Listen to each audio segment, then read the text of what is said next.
Hydrated liver disease Echinococcus ग्रैनुलोसिस की वजह से होती है। मल्टीपल ऑर्गन्स को अफेक्ट करती है। इसका निमोनिक है LLBD। सबसे ज़्यादा ये लिवर को अफेक्ट करती है, फिर लंग्स को अफेक्ट करती है, फिर बोन को अफेक्ट करती है और लास्ट पे ब्रेन को अफेक्ट करती है। LLBB liver, lung, bone and brain. Indirect hemagglutination test most accurate test होता है। CT scan investigation of choice है। ट्रीटमेंट में हम एल्बेंडाजोल 400 mg देते हैं TDS 30 डेज़ के लिए। 1 मंथ के लिए हमने 400 mg एल्बेंडाजोल देनी होती है और 1 मंथ के लिए देते हैं। सर्जिकल ट्रीटमेंट में इसकी हम ERCP करते हैं। और मैन जो है वो इंटरमीडिएट होस्ट होता है हाइड्रेटेड सिस्ट के लिए या हाइड्रेटेड लिवर डिजीज़ के लिए। राइट हाइपोकॉन्ड्रियम पेन होगा क्योंकि लिवर को इन्फेक्ट करी है, तो राइट साइड पे ही राइट हाइपोकॉन्ड्रियम में हमारा लिवर होता है। तो राइट हाइपोकॉन्ड्रिक पेन के साथ पेशेंट प्रेजेंट करता है और साथ उसको लंग के अंदर भी एब्सेस होगी।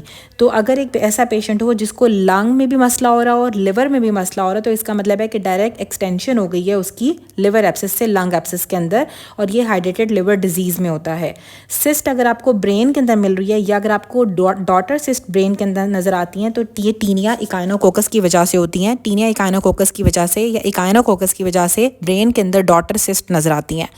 डॉटर सिस्ट जो ब्रेन में नज़र आती हैं वो टीनिया इकाइनोकोकस की वजह से नज़र आती हैं, और जो हमें लिवर के अंदर नज़र आती हैं सिस्ट, वो भी इकाइनोकोकस की वजह से होंगी। सिस्टे सर्कोसिस टीनिया सोलियम कराता है जब उसके आप ओवम को इंजेस्ट करते हो, और जो ट्राइकोमोनाज विजेनालिस होता है या ट्राइकोमोनियसिस जो फीमेल्स में होती है, विजाइनल ट्रैक की इन्फेक्शन होती है, इसमें आप दोनों पार्टनर्स को, मतलब मेल फीमेल दोनों को मेट्रोनिडाजोल सजेस्ट करते हैं। तो जो हाइड्रेटेड लिवर डिजीज़ होती है ये इकाइनोकोकस ग्रैनुलोसिस की वजह से होती है। बहुत सारे ऑर्गन्स को अफेक्ट करती है। लिवर को सबसे ज़्यादा, सेकंड पे लंग को, थर्ड पे बोन को एंड फोर्थ पे ब्रेन को।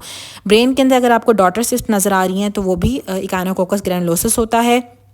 और लिवर के अंदर आपको अगर सिस्ट नज़र आ रही है तो भी इकाइनोकोकस होगा। और अगर एक ऐसा पेशेंट है जिसको राइट हाइपोकॉन्ड्रियम में पेन हो रहा था, राइट लिवर में भी मसला है, साथ उसके लंग के अंदर भी एब्सेस है, तो इसका मतलब है कि लिवर एब्सेस की डायरेक्ट एक्सटेंशन होगी लंग एब्सेस में।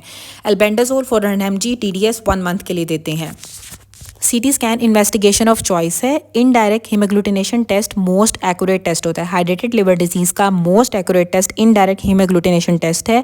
CT scan investigation of choice होती है। सर्जिकल ट्रीटमेंट में हम ERCP करते हैं। मेडिकल ट्रीटमेंट में हम एल्बेंडाजोल 400 mg 1 मंथ के लिए देंगे TDS में। और इकाइनोकोकस ग्रैनुलोसिस इज़ द ऑर्गेनिज्म जो हाइड्रेटेड लिवर डिजीज़ कराता है और लिवर को सबसे ज़्यादा अफेक्ट करेगा, और इसकी एक्सटेंशन लंग में भी होती है। और जो सिस्टिक सर्कोसिस होती है ना, इसमें टीनिया सोलियम के जब आप ओवा को इंजेस्ट करते हो तो सिस्टिक सर्कोसिस डेवलप हो जाती है, और ट्राइकोमोनाज विजिनालिस के अंदर हम दोनों पार्टनर्स की मेट्रोनिडाजोल से ट्रीटमेंट करते हैं।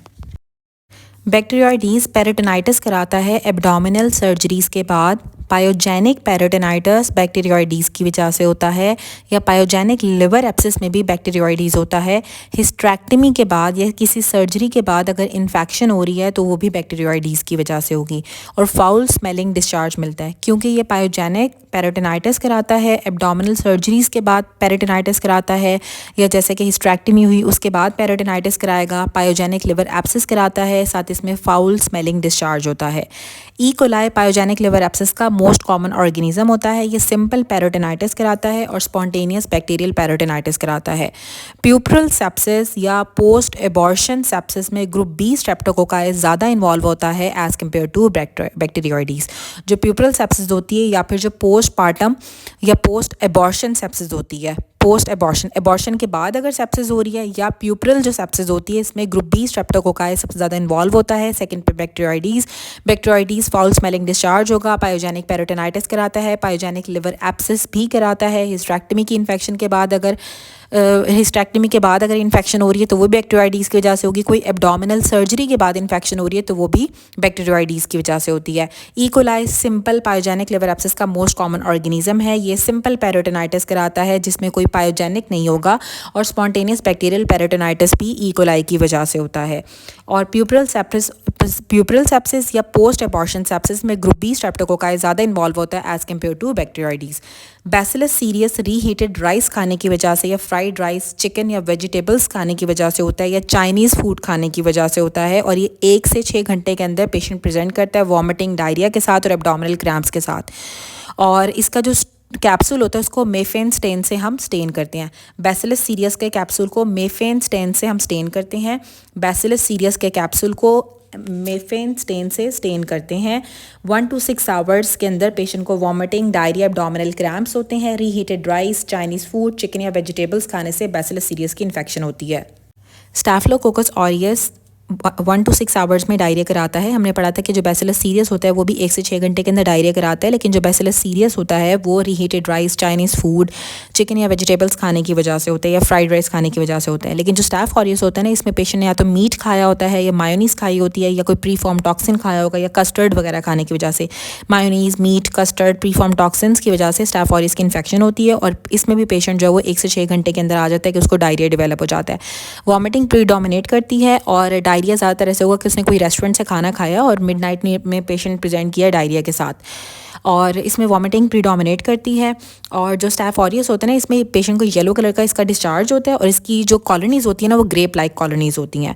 तो ग्रेप लाइक क्लस्टर की तरह की कॉलोनीज़ होती हैं स्टाफ ऑरियस की, और ये 1 to 6 आवर्स के अंदर डायरिया करता है और मीट, मायोनीज़, कस्टर्ड या प्री फॉर्म टॉक्सिन खाने की वजह से होगा। पेशेंट की वॉमिटिंग प्रीडोमिनेट करती है और सिनेरियो में दिया हुआ होगा कि उसने रेस्टोरेंट से खाना खाया था और उसके बाद वो मिडनाइट में प्रेजेंट किया है। अब डायरिया की ना ड्यूरेशन के हिसाब से हमने डिवाइड किया। अगर तो डायरिया आपको 1 से 6 घंटे के अंदर हो रहा है तो या तो वो स्टाफ ऑरियस की वजह से होगा या फिर बैसिलस सीरियस की वजह से होगा। अगर तो आपको 12 से 48 आवर्स के अंदर हो रहा है, मतलब विद इन 2 डेज़ अगर आपको डायरिया हो रहा है, तो वो या तो साल्मोनेला टाइफी की वजह से होता है या फिर ई कोलाई की वजह से। जब ई कोलाई की वजह से होता है तो आपको एब्डोमिनल क्रैम्प्स होते हैं और साथ नौजिया भी होता है। और अगर आपको 48 आवर्स से 72 आवर्स के अंदर, मतलब 2 डेज़ से लेके 2 से 4 दिन के बाद अगर आपको डायरिया हो रहा है तो या तो वो शिगेला होगा या कंपाइलोबैक्टर होगा। और अगर डायरिया 7 दिन से ज़्यादा का रहता है तो वो जार्डियासिस या फिर एमीबियासिस होती है। निज़ेरिया गोनोरिया या जो गोनोरिया होता है उसमें नॉन अल्सरेटिंग लीजन बनते, अल्सर्स नहीं बनते, नॉन अल्सरेटिंग लीजन्स होते हैं निज़ेरिया गोनोरिया के।